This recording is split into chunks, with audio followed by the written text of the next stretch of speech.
लोग सोचते हैं क्या उपवास करना क्या जरूरी है, उपवास करना क्या जरूरी है।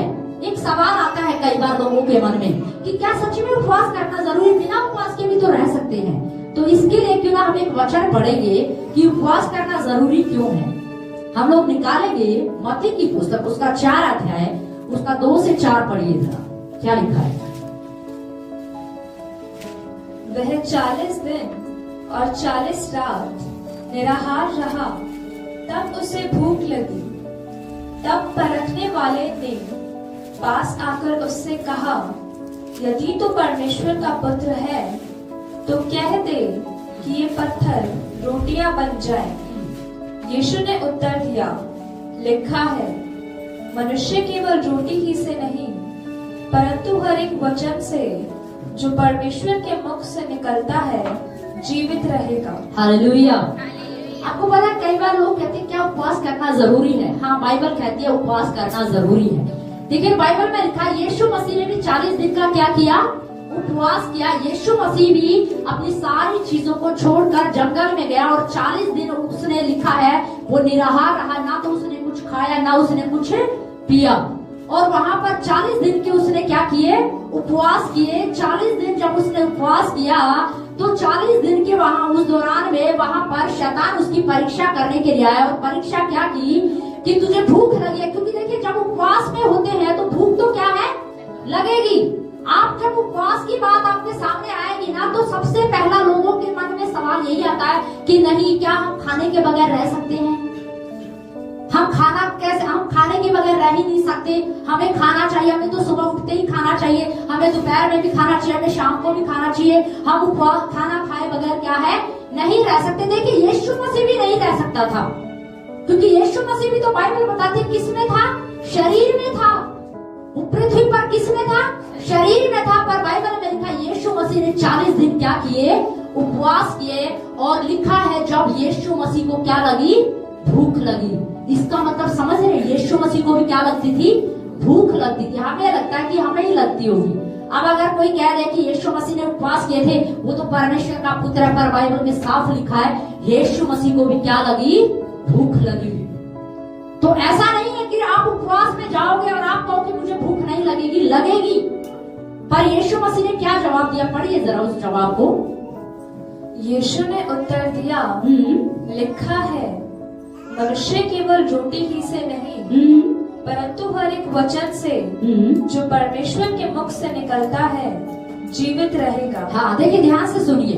अब यीशु मसीह शैतान को जवाब दे रहा है। यीशु मसीह क्या कह रहा है, लिखा है मनुष्य केवल रोटी से नहीं पर परमेश्वर के निकले वचन से क्या रहेगा, जीवित रहेगा। मैं एक बात समझ पा रही थी, इसका मतलब यीशु मसीह ने उस 40 दिन के उपवास प्रार्थना में वचन को खाना क्या कर दिया, शुरू कर दिया। इसका मतलब है 40 दिन जब वो उपवास में गया तो ये नहीं था कि वो टीवी देख रहा था, वो सो रहा था, वो फोन देख रहा था, चेलों के साथ गपशप कर रहा था। नहीं, उससे पहले तो खैर चेलों का चुनाव हुआ ही नहीं था उस समय पर यीशु मसीह आराम नहीं कर रहा था, विश्राम नहीं कर रहा था। बाइबल में लिखा यीशु मसीह कह रहा है मनुष्य केवल रोटी से नहीं परमेश्वर के निकले वचन से क्या रहेगा, जीवित रहेगा। इसका मतलब 40 दिन उपवास प्रार्थना यीशु मसीह ने उस समय क्या खाया, वचन खाया।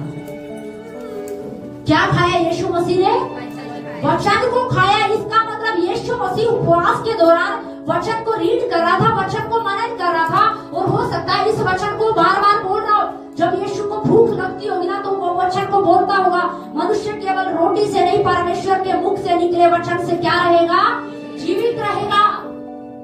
इसीलिए तो यीशु मसीह शैतान को जवाब दे रहा है, शैतान को बोल रहा है ये बात। इसका मतलब यीशु समझने की बात है। देखिए ये सच बात है। इसका मतलब यीशु मसीह ने 40 दिन जो उपवास किए थे ना, वो ऐसे ही नहीं किए थे साधारण कि बस ऐसे ही ठीक है हमने खाना छोड़ दिया, बस ऐसे ही नहीं, बस खाना छोड़ दिया उसके बाद अपना टीवी देखो, सो जाओ, फोन देखो, घूम लो फिर लो दोस्तों में यारों में, नहीं। इसका मतलब क्या है, इसका मतलब यीशु मसीह ने जब 40 दिन उपवास किए ना तो वो वचन को क्या कर रहा था, मनन कर रहा था, वचन को खा रहा था, वचन को रीड कर रहा था। और उस वचन ने ही यीशु मसीह को क्या रखा, तृप्त किया। यीशु मसीह ने, उस वचन ने यीशु मसीह को क्या रखा, जीवित रखा, सुरक्षित रखा। हालेलुया। तो मैं आपको एक चीज कहना चाहती हूँ, जब आप उपवास का निर्णय लेते हैं ना, तो उपवास में जाने का मतलब सबसे पहली बात यही है कि आप परमेश्वर के साथ यानी कि वचन के साथ ज्यादा से ज्यादा क्या करें, समय बिताएं। और ऐसा नहीं है कि आप उपवास में जाओगे तो ये आपको भूख नहीं लगेगी, नहीं, बाइबल में लिखा है यीशु मसीह को भी क्या लगी, भूख लगी, पर यीशु मसीह ने वचन से क्या दिया, जवाब दिया। जब आप उपवास में जाओगे ना तो शैतान भी आपकी परीक्षा लेगा, वो विचार डालेगा आपके अंदर, देख तुझे भूख लगी होगी, तू कुछ खा ले। सुबह उठते ही हमारा पेट क्या मांगता है, खाना मांगता है। क्या मांगता है, खाना मांगता है। सिस्टम है पेट का, क्या है ये बॉडी का सिस्टम है, क्योंकि हमने इसको आदि बना रखा है। आपको पता है कुछ लोग 2 टाइम खाना खाते हैं, कितने लोग हैं जो 2 टाइम खाना खाते हैं? हाँ, कुछ लोग हैं जो 2 टाइम खाता है, इसका मतलब कुछ लोग, ज्यादातर लोग 3 टाइम खाते हैं, इसका मतलब, ठीक है। कुछ लोग 2 टाइम खाते हैं, कुछ लोग क्या है 3 टाइम खाते हैं, पर चलते सेम ही है, काम वर्क सब अपना सब करते हैं अच्छे से, कोई दिक्कत नहीं है किसी को। या 2 टाइम खाने वाले को कोई दिक्कत है, 3 टाइम खाने वाले को कोई वो नहीं, ठीक है। 2 टाइम वाला भी अच्छा अपना कर रहा है। क्यों है ये सिस्टम है कि कोई 3 टाइम खा रहा है, कोई 2 टाइम खा रहा है? क्योंकि शरीर क्या हो गया है, आदी हो गया है। शरीर को क्या बना लिया है, शरीर की हैबिट हो गई है, तुम्हें 3 टाइम खाना है, तुम्हें 2 टाइम खाना है। जो 3 टाइम खाने वाले होंगे ना, वो 2 टाइम में रह ही नहीं सकते। उनको लगेगा नहीं, हमें 3 ही टाइम क्या है खाना। अपने आप आपका पेट है ना, सुबह उठते ही भोजन मांगेगा, दोपहर में आपका शरीर खाना मांगेगा, शाम को आपका शरीर खाना मांगेगा।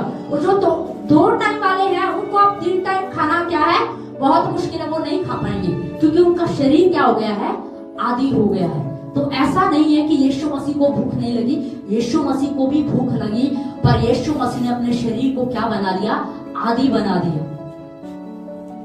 उसने अपने शरीर को, उसने अपने आप को जीवित रखने के लिए क्या करना शुरू कर दिया, उन दिनों ज्यादा से ज्यादा वचन को पढ़ना शुरू कर दिया, वचन को मनन करना शुरू कर दिया, वचन को खाना उसने क्या कर दिया, शुरू कर दिया। हालेलुया। तभी यीशु मसीह कह रहा है कि वचन से क्या रहेगा, मनुष्य जीवित रहेगा। तो जब यीशु मसीह ने उपवास किया और यीशु मसीह इस प्रकार से जवाब दे रहा है, तो पहली बात, अगर कुछ लोगों के मन में ये है कि क्या उपवास करना जरूरी है? हाँ भाई, उपवास करना जरूरी है, क्योंकि यीशु मसीह कह रहा है। यीशु मसीह ने 40 दिन के उपवास किया। आप सोच के देखिए, यीशु मसीह को 40 दिन के उपवास करने की क्या जरूरत थी? आप सोच के देखिए, यीशु मसीह को 40 दिन के उपवास करने की क्या जरूरत पड़ी? वो तो परमेश्वर का पुत्र था ना, पर बाइबल बताते वो मनुष्य भी 100% मनुष्य भी था। अब यीशु मसीह को सेवकाई में उतरना था, क्योंकि उससे पहले, सेवकाई में उतरने से पहले यीशु मसीह ने क्या किया है, 40 दिन के उपवास और प्रार्थना किए हैं। अब यीशु मसीह को पता था एक बहुत बड़ी जिम्मेदारी मेरे ऊपर आ रही है, एक बहुत बड़ा काम है जो मुझे करना है, ये पूरे जगत की जिम्मेदारी मेरे ऊपर आ रही है। उससे पहले यीशु मसीह ने 40 दिन क्या किया, उपवास और प्रार्थना किया, ताकि वो पिता से क्या पा सके, सामर्थ पा सके, पिता से अगुवाई पा सके, पिता से ताकत पा सके। वो पिता से क्या प्रार्थना कर रहा होगा, सोच के देखिए ना, क्या उपवास किया, क्यों उपवास किया यीशु मसीह ने? क्या जरूरत थी यीशु मसीह को उपवास करने की? यीशु मसीह पिता से उपवास प्रार्थना कर रहा होगा कि प्रभु, जो काम, जो जिम्मेदारी तूने मुझे दी है, मैं उसे पूरी ईमानदारी से कर सकूं, पूरी वफादारी से कर सकूं।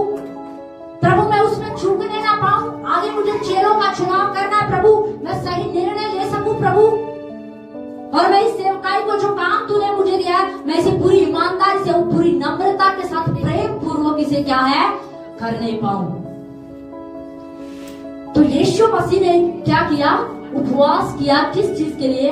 तब क्योंकि उसको किस में जाना था, सेवकाई में जाना था। इसका मतलब एक बड़े चुनाव के लिए, एक बड़े काम के लिए, जब कोई बड़ी जिम्मेदारी आपके ऊपर आती है, या मैं कहूँ जब एक बेटी शादी करके दूसरे घर में जाती है ना, तो ये एक बड़ा चुनाव होता है। जब रिश्ता तय किया जाता है ना, तो ये एक बड़ा चुनाव होता है। जब एक बिजनेस खड़ा करने की बात आती है ना, तो ये एक बड़ा चुनाव होता है। बहुत सी चीजें हैं, जब एक बड़े चुनाव की बात होती है, बच्चों का एडमिशन भी एक बड़ा चुनाव है। मैं कह रही हूँ, उससे पहले आपको उपवास और प्रार्थना करना चाहिए कि प्रभु हमारी मदद कर, हम एक सही चुनाव कर सके, एक सही निर्णय ले सके, ताकि हमारे बच्चों का अच्छा एडमिशन हो सके, अच्छे स्कूल में एडमिशन हो सके, अच्छे रिश्ते हो सके, और जो जिम्मेदारी हमारे ऊपर आ रही है, हम उसे पूरी वफादारी और ईमानदारी के साथ कर सके। तो पहली बात यीशु मसीह ने क्या किया, उपवास किया, तो इसका मतलब हमें भी क्या करना चाहिए, उपवास करना चाहिए। दूसरी बात है, एक और वचन हम पढ़ेंगे, मत्ती की पुस्तक उसका 6 अध्याय 16 और 18 में क्या लिखा, जरा पढ़िए। जब तुम उपवास करो तो कपटियों के समान तुम्हारे मुंह पर उदासी न छाई रहे, क्योंकि वे अपना मुंह बनाए रहते हैं। बस आप ध्यान से सुनिए। देखिए यीशु मसीह यहाँ पर एक बात कह रहा है, ध्यान से सुनिएगा। यीशु मसीह ने क्या कहा, जब तुम क्या करो, उपवास करो। जब तुम क्या करो, उपवास करो। अच्छा एक वचन और लिखा है, जरा जो प्रार्थना का जो पार्ट है वहाँ पर, वहीं पर ही है, उससे ऊपर आप देखिए प्रार्थना के बारे में भी लिखा है। हाँ वहाँ पे भी पहली आयत पढ़िए जरा, पहली लाइन में क्या लिखा है, जब तू प्रार्थना करे। देखिए ध्यान से सुनिए, जब तू प्रार्थना करे, और उसी आयत को पढ़िए अब उसमें उपवास वाली में, तो उपवास करो। जब तुम क्या करो, उपवास करो। जब तुम प्रार्थना करो, जब तुम क्या करो, उपवास करो। इसका मतलब जब, पता है जब कहाँ पे लगता है, यानी कि वो चीज करनी ही है। वो क्या करनी है, वो चीज करनी ही है, वो तुम्हें करनी ही है। अगर मैं मान लीजिए आप कहो कि क्या कभी आप घर में ऐसे बोलते हो, स्कूल में जब यदि तुम स्कूल जाओ, बोलोगे ऐसा, यदि तुम स्कूल जाओ, मतलब मूड की बात है। ये तो क्या होगी, मूड की बात है ना, कि तुम्हारा मूड करे तो जाओगे तो बता देना। यदि अगर तुम स्कूल जाओ तो, अगर तुम ऑफिस जाओ तो, ऐसा बोलते हो क्या, नहीं, क्या बोलेंगे, जब आप ऑफिस जाओगे ना तो सामान लेते हुए आना। इसका मतलब ऑफिस जाना एक दिन की प्रक्रिया नहीं है, या अपनी मर्जी की प्रक्रिया नहीं है, ऑफिस तो जाना ही जाना है। तो यीशु मसीह भी क्या कह रहा है, जब तुम क्या करो, उपवास करो, जब तुम प्रार्थना करो, क्या करो, जब। इसका मतलब क्या है, यीशु मसीह ये कह रहा है कि कलीसिया को क्या करना है, उपवास करना है। भाई उपवास तो करना ही पड़ेगा। अब आप ये नहीं कह सकते मेरी मर्जी, मैं उपवास करूं चाहे ना करूं, नहीं, ऐसा ऑप्शन है ही नहीं। वहां पे अगर यूज नहीं हुआ, यदि यूज नहीं हुआ, यदि का इस्तेमाल नहीं हुआ है, अगर का इस्तेमाल नहीं हुआ, अगर तुम्हारा मन करे तो, यदि तुम चाहो तो, नहीं। लिखा जब तुम क्या करोगे, उपवास करोगे। जब तुम बाहर जाते हो सामान ले आना, जब तुम स्कूल में जाओगे तो रास्ते से ये ले आना। ये एक दिन की प्रक्रिया नहीं है, ये होती रहती है। इसका मतलब जब तुम क्या करोगे, उपवास करोगे। इसका मतलब यीशु मसीह कह रहा है उपवास तो तुम्हें करना ही पड़ेगा, ये तुम्हारा लाइफस्टाइल होना चाहिए। और आगे क्या लिखा, फिर इससे आगे पढ़िए, तो कपटियों के समान तुम्हारे मुंह पर उदासी न छाई रहे। आप ध्यान से सुनिए, देखिए उपवास तो करना ही है ना। पहली बात यीशु मसीह ने उपवास किया, 40 दिन किया कि नहीं किया, तो जब यीशु ने किया तो हमें भी क्या है, करना चाहिए। और दूसरी बात यीशु मसीह ने क्या कहा, जब तुम क्या करो, उपवास करो। अब यीशु मसीह ऑप्शन नहीं छोड़ रहा है आपके पास, ये नहीं कह रहा यदि तुम्हारा मन करे, अगर तुम्हारा मन करे, ऑप्शन है तुम्हारी मर्जी, करो या मत करो, नहीं। यीशु मसीह कह रहा है जब तुम क्या करो, उपवास करो। अब यीशु मसीह क्या कह रहा है कि उपवास करो तो कैसे करो, क्या लिखा जरा पढ़िए। जब तुम उपवास करो तो कपटियों के समान तुम्हारे मुंह पर उदासी न छाई रहे। आप ध्यान से सुनिए, देखिए यहाँ पर यीशु मसीह क्या कह रहा है, कह रहा है जब तुम उपवास करो तो कपटियों के समान उपवास, कपटियों के समान। इसका मतलब क्या कह रहा है यीशु मसीह, इसका मतलब कपटी भी लोग, इसका मतलब कपटी लोग भी हैं। इसका मतलब क्या है, कपटी लोग भी हैं। और कपटी लोग भी, कपटी में कहूँ तो मैं जब इसको देख रही थी तो घमंडी भी इसका एक वर्जन निकल के आता है। कपटी और घमंडी को जो है वो सेम वर्ड लगता है, उसका अर्थ भी सेम आता है। तो घमंडी या मैं कहूँ कपटी लोग भी, बाइबल में लिखा, वो भी क्या करते हैं, उपवास करते हैं। अब आप सोचो कि नहीं धर्मी ही उपवास करता, वहाँ पे साफ लिखा है। यीशु मसीह क्या कह रहा है, कपटी लोग भी क्या करते हैं, उपवास करते हैं। कह रहा है तुम कपटियों के समान उपवास क्या है, मत करो। कपटी लोग उपवास कैसे करते हैं, देखिए जरा, क्योंकि वे अपना मुंह बनाए रहते हैं। हाँ, क्योंकि वे अपना मुंह बनाए रहते हैं, और ताकि लोग उन्हें उपवासी जाने। हाँ, ताकि लोग उन्हें क्या जाने, उपवासी जाने। देखिए 40 दिन के उपवास में जाना है ना, तो आपको सीखना है कि अब मुझे उपवास कैसे करना है। अब यीशु मसीह कह रहा है कि कपटियों के समान उपवास मत करो, या मैं कहूँ कि घमंडियों के साथ घमंडियों के समान उपवास मत करो, क्योंकि घमंडी लोग जब उपवास करते हैं तो वो किन को दिखाने के लिए करते हैं? लोगों को दिखाने के लिए। किन को दिखाने के लिए करते हैं? इसका मतलब उपवास तो लोग करते हैं, पर कुछ ऐसे भी हैं जो घमंडी है या कपटी है, वो किन को दिखाने के लिए उपवास करते हैं? लोगों को दिखाने के लिए। जबकि हमारा उपवास किसको दिखाने के लिए होना चाहिए? प्रभु को दिखाने के लिए। लेकिन लिखा है कपटी या मैं कहूँ घमंडी लोग किसको दिखाने के लिए उपवास करते हैं? लोगों को दिखाने के लिए, कि लोग उन्हें क्या जानेंगे, अरे ये तो इसने तो देखो ये उपवास, अरे 40 दिन के उपवास में, हाँ मैं 40 दिन के उपवास में हूँ, है ना? क्योंकि उसमें क्या लिखा है कि वो क्या करेंगे? कपटियों, उनके चेहरे पर क्या होगी? उदासी होगी। वो दिखाएंगे 40 दिन के उपवास में चले गए। आप कलीसिया में 40 दिन का उपवास अनाउंस हो गया, पहला दिन है, बस क्या करूं, पड़ोस के घर में गए, अरे क्या हुआ भाई, कुछ नहीं उपवास में हूँ। तीसरे दिन भी कोई आया, क्या हुआ बहन, क्या हुआ, कुछ नहीं, सर में दर्द है, बस क्यों दर्द है, अरे उपवास में हूँ 40 दिन के। कोई विश्वासी भाई आया घर में, अरे क्या हुआ, कुछ नहीं, उपवास में हूँ 40 दिन के। समझ रहे हो? कपटी लोग क्या करते हैं? क्योंकि क्या लिखा है, कुछ लोग कपटी लोग है ना, घमंडी लोग है ना, लोगों की प्रशंसा लेना चाहते हैं, लोगों से लूटना चाहते हैं, लोग उनकी क्या करे, वाहवाही करे। अरे तूने 40 दिन का उपवास किया, ओ मेरे बस की तो नहीं है, फिर तूने 40 दिन का उपवास किया, हाँ 40 दिन का उपवास किया मैंने। नहीं, यीशु मसीह क्या कह रहा है? कपटियों के समान उपवास क्या है? नहीं करना है। हमारा उपवास कैसे होना चाहिए? हम कपटी लोग उपवास करते लोगों को दिखाने के लिए, वो लोगों से वाहवाही लेना चाहते हैं कि लोग उन्हें धर्मी जाने। उन्हें लगता है उपवास करने से आप धर्मी दिखेंगे। नहीं, बाइबल में लिखा यीशु मसीह ने ऑलरेडी आप धर्मी ठहराए गए हो। Hallelujah, hallelujah. उपवास आपको धर्मी नहीं बनाएगा, पर उपवास आपके जीवन को बदलेगा, ये सच बात है। बाइबल में लिखा ऑलरेडी आप यीशु मसीह में क्या हो, आप धर्मी ठहराए गए हो। पर लोगों को क्या लगता है, उपवास से लोग हमें और क्या जानेंगे, और धर्मी जानेंगे, ये कितना धार्मिक विचारों का है, ये कितना धार्मिक प्रवृत्ति का है, ये बड़ा, अरे ये कैसा इंसान है, ये तो 40 दिन उपवास करता है, ये बहन तो 21 दिन उपवास करती है, ये तो 1 दिन फुल उपवास करती है। तो कुछ लोग क्या करते हैं, लोगों की कपटी मन के साथ क्या करते हैं, उपवास करते हैं। अब हमें देखना कि हमें उपवास कैसे करना है। यीशु मसीह किस उपवास की बात कर रहा है? आगे क्या लिखा, पढ़िए।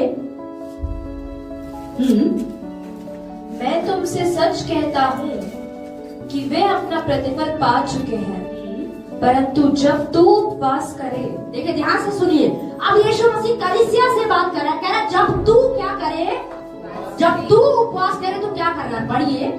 जब तू उपवास करे तो अपने सर पर तेल मल, हाँ, और मुंह धो, ताकि लोग नहीं परंतु तेरा पिता जो गुप्त में है तुझे उपवासी जाने। इस दिशा में तेरा पिता जो गुप्त में देखता है तुझे प्रतिफल देगा। Hallelujah, hallelujah.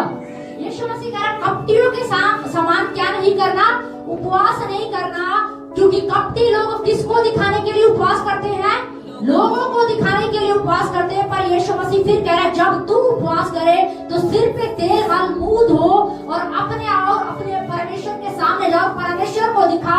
परमेश्वर जब तुझे देखेगा तो उसका प्रतिफल तुझे क्या है, मिलेगा। इसका मतलब जो कपटी लोग उपवास कर रहे हैं फल तो उनको भी मिलेगा, पर वो फल वो अच्छा नहीं है। वो फल क्या है, वो अच्छा नहीं होगा। लेकिन यीशु मसीह कह रहा है जब तुम उपवास करोगे तो तुम गुप्त में इसका प्रतिफल क्या है, पाओगे। तो अब आपको क्या समझने की जरूरत है? देखिए पहले यीशु मसीह कह रहा है कपटियों के समान अर्थात घमंडियों के समान उपवास नहीं करना है। पर यीशु मसीह कह रहा है जब तुम उपवास करो तो तुम ऐसा करना। इसका मतलब यीशु मसीह कह रहा है कि जब कलीसिया उपवास करे, जब कलीसिया उपवास प्रार्थना में आए तो नम्र हृदय के साथ क्या परमेश्वर के सामने आना है। नम्रता के साथ परमेश्वर के सामने क्या है, जाना है। वो जो मंदिर में जो 2 व्यक्ति जो है प्रार्थना करने गए हुए ना, वहां पर उनमें से एक व्यक्ति क्या प्रार्थना कर रहा है, मैं तो उपवास भी करता हूँ, मैं तो दशमांश भी देता हूँ, मैं तो प्रार्थना भी करता हूँ, मैं तो ये भी करता हूँ, प्रभु मैं इसकी तरह नहीं हूँ। तो हमें ऐसे हृदय के साथ उपवास क्या है, ऐसे हृदय के साथ उपवास नहीं करना है। दूसरे व्यक्ति ने क्या प्रार्थना की, प्रभु मैं तेरे योग्य क्या हूँ, तेरे सामने आने के योग्य नहीं हूँ, मुझे क्षमा कर। तो उपवास का मतलब परमेश्वर के सामने घमंड से चढ़ी हुई आंखों से जाना नहीं है।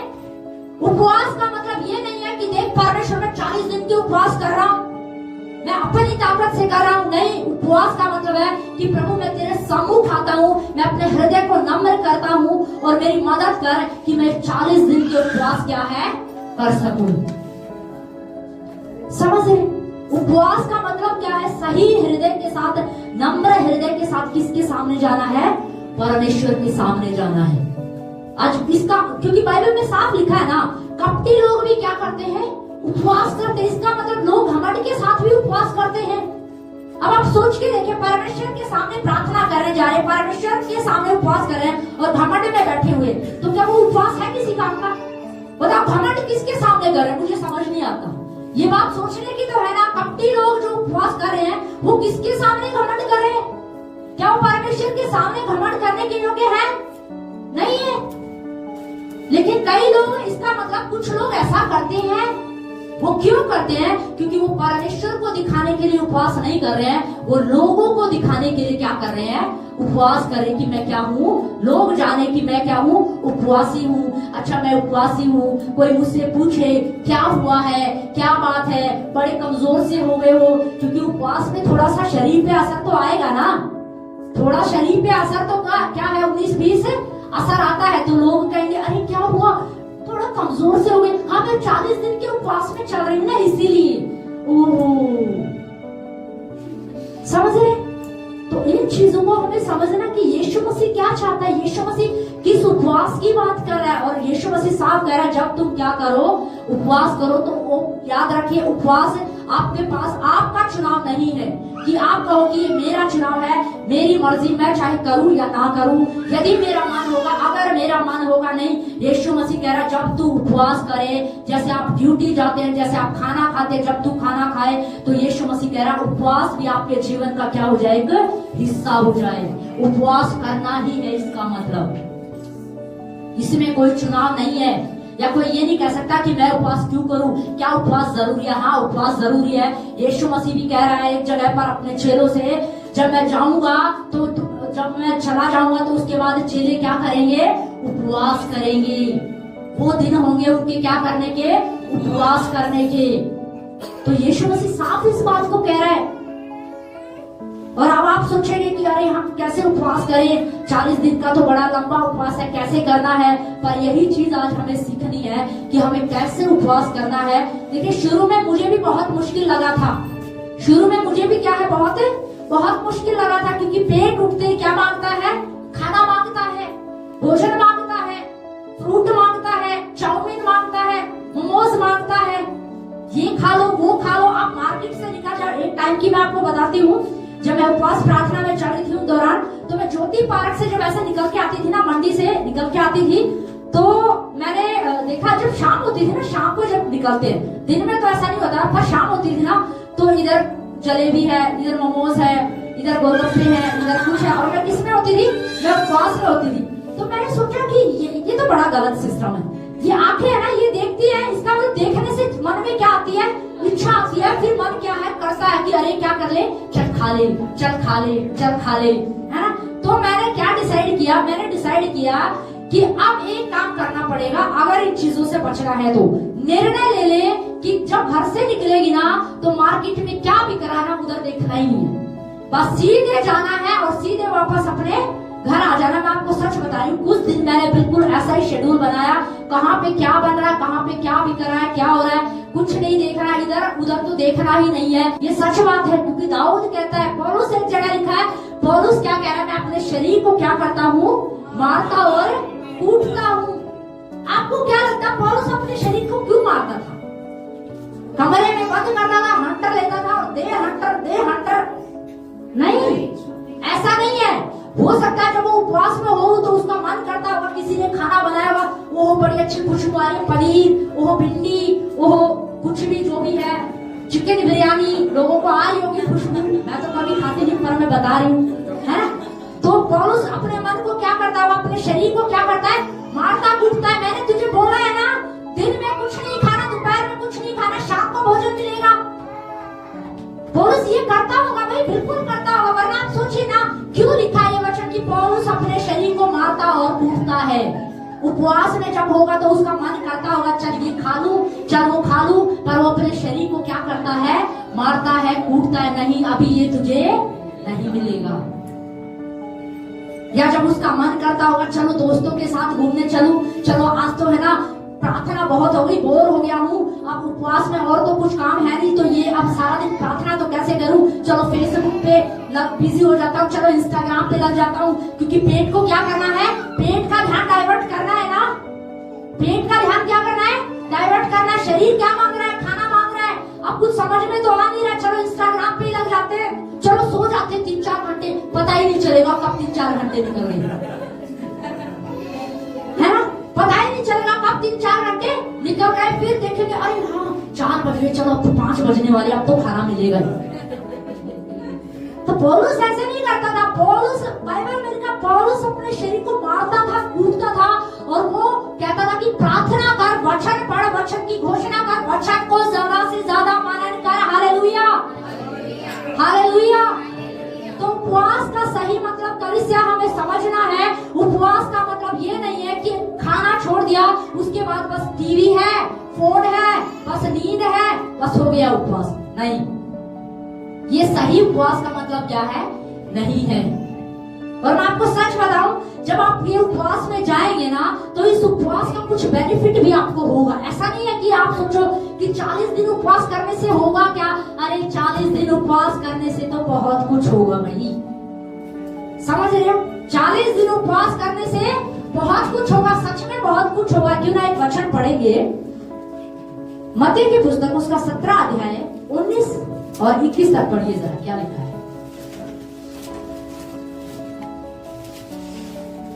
तब चेलों ने एकांत में यीशु के पास आकर कहा, हम उसे क्यों नहीं निकाल सके?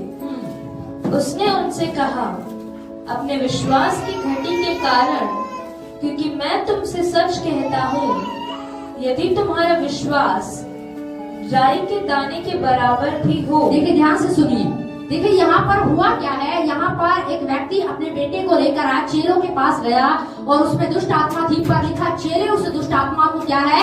नहीं निकाल पाए। अब आप सोचोगे उपवास तो करना है, ठीक है, यीशु मसीह ने कहा इसलिए उपवास करना है, पर उपवास का फायदा क्या है? तो उपवास के लाभ आप सीखिए कि उपवास का फायदा क्या है। तब वहाँ पर क्या लिखा है? यीशु मसीह, जब वो यीशु मसीह के पास आए एकांत में आकर, तो उन्होंने यीशु मसीह से पूछा कि हे गुरु, हे प्रभु, हम उस दुष्ट आत्मा को क्यों नहीं निकाल पाए? तो यीशु मसीह ने कुछ जवाब दिया कि तुम क्यों नहीं निकाल पाए, क्यों नहीं निकाल पाए? पढ़िए जरा।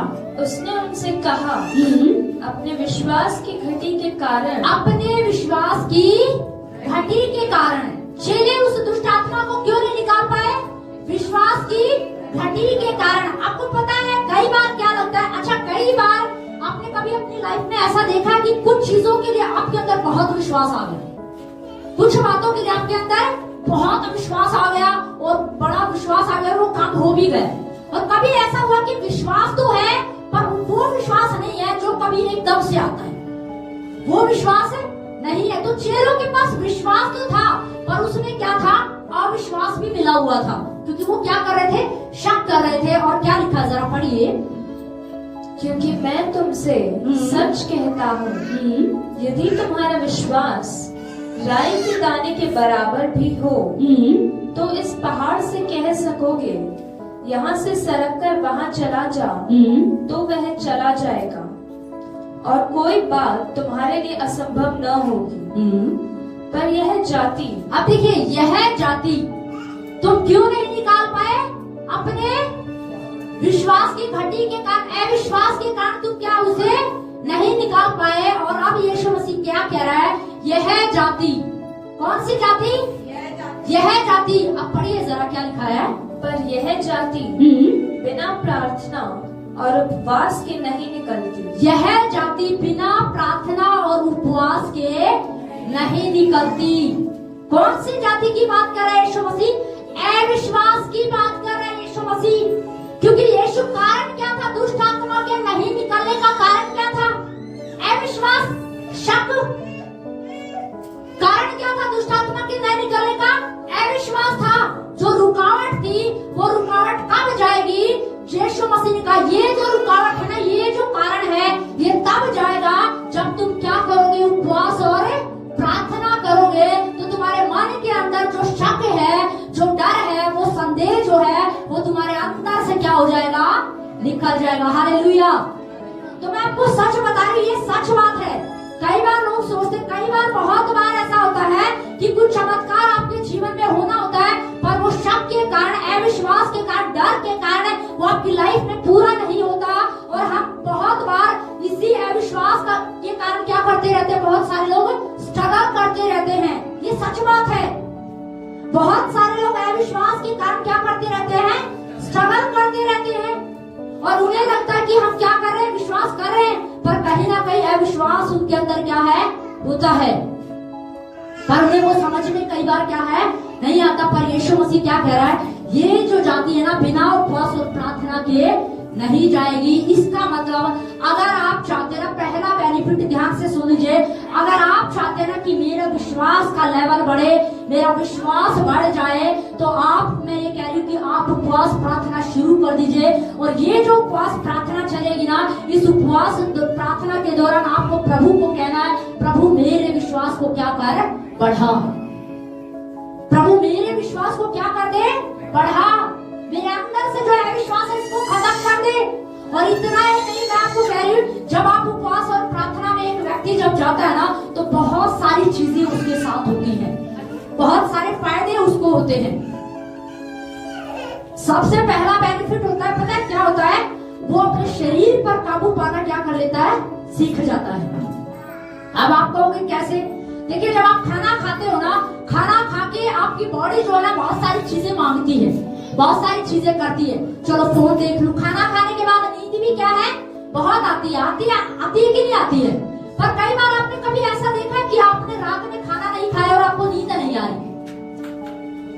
आपने खाना नहीं खाया और आपको नींद नहीं आ रही, कभी ऐसा हुआ है? होता है, क्योंकि खाना खाने के बाद ही क्या आती है, नींद आती है। और जब खाना नहीं खाते ना, तो ऐसे ही करते रहेंगे, नींद नहीं आ रही, नींद नहीं आ रही, नींद नहीं आ रही। क्यों नहीं आ रही? क्योंकि पेट में खाना नहीं है।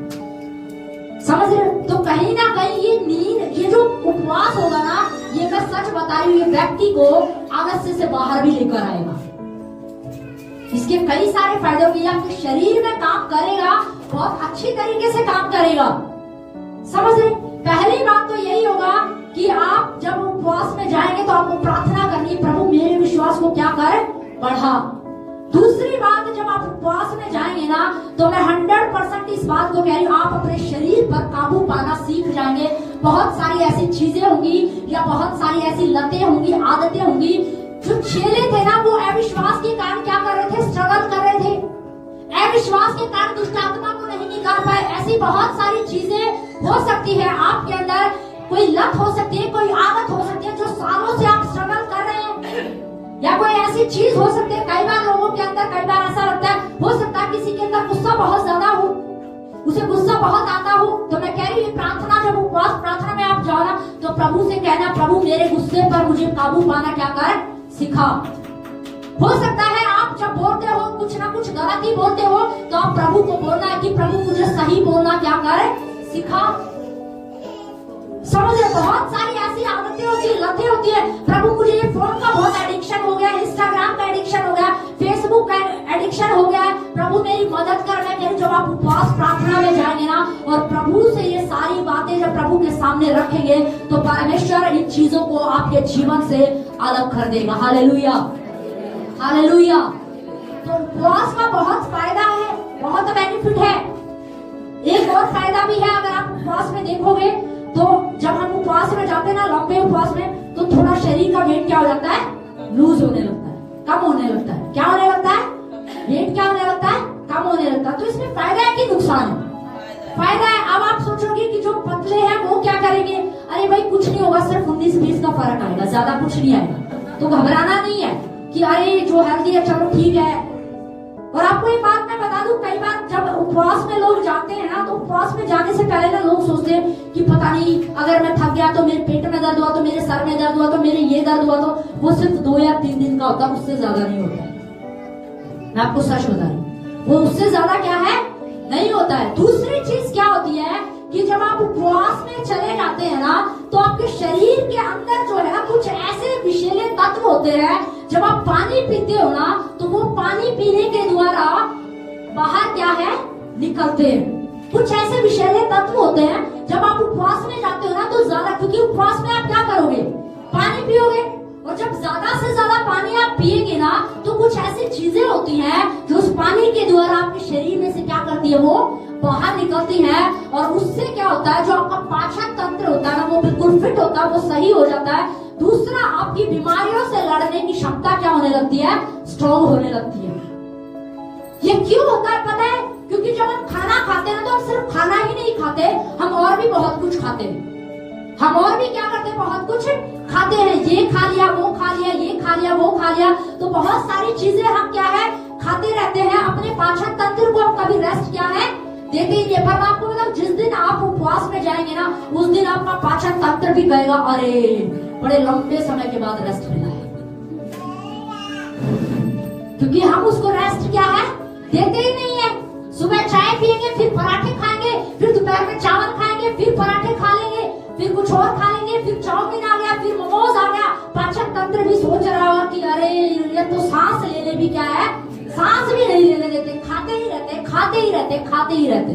तो मैं आपको सच बता रही हूँ, जब आप उपवास में जाएंगे ना, और लंबे समय जब आप उपवास में जाएंगे, तो सच बता रही हूँ, आपका पाचन तंत्र, जो आपका सिस्टम है ना, वो बिल्कुल ठीक हो जाएगा।